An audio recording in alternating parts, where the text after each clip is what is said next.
estronda.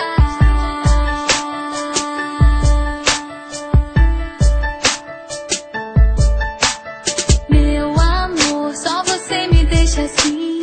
Declarações por você não terão fim. Modéstia à parte, eu preciso comentar. Parece que nós dois formamos um belo par. Meu amor, só você me deixa assim.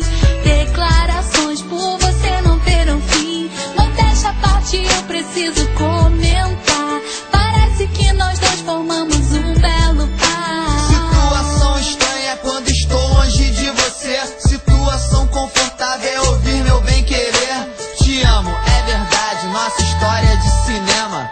Muito mais que isso, nossa história é um poema. Tu sabe que eu faço tudo o que você quiser.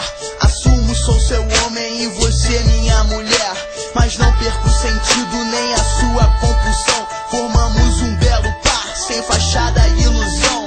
Sabemos encarar o dia a dia honestamente, sempre com disciplina, pois tudo foi de repente. Mas tenho um alívio que encontro no seu beijo. Me faz ficar em paz, é só você que eu desejo, desejo. E te vejo numa praia anoitecendo, deitada no meu colo e meu casaco te aquecendo. É difícil encontrar palavra que te descreva. Só sei que vou te amar aonde quer que você esteja. Meu amor, só você me deixa assim.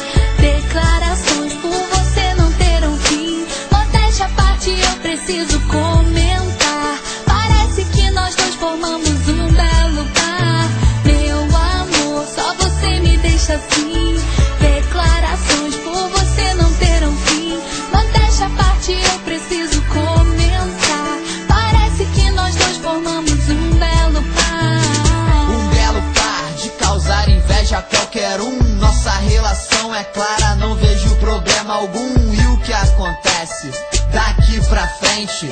Temos que encarar e saber usar a mente. O calor de nossos corpos aquece uma noite inteira. O que eu digo pra você não é brincadeira. E o mais engraçado de todo esse nosso caso é que aconteceu muito estranho por acaso. Antigamente eu pensava em uma namorada, mas nesse meio tempo pensei que era fachada. Não foi preciso suar, nem que as pessoas se estressem, porque é quando não esperamos que as coisas acontecem. Você tem tudo que eu não encontro em outra mulher. Tá sempre disponível na hora que eu quiser. É muito bom viver contigo, eu não estou errado. Agradeço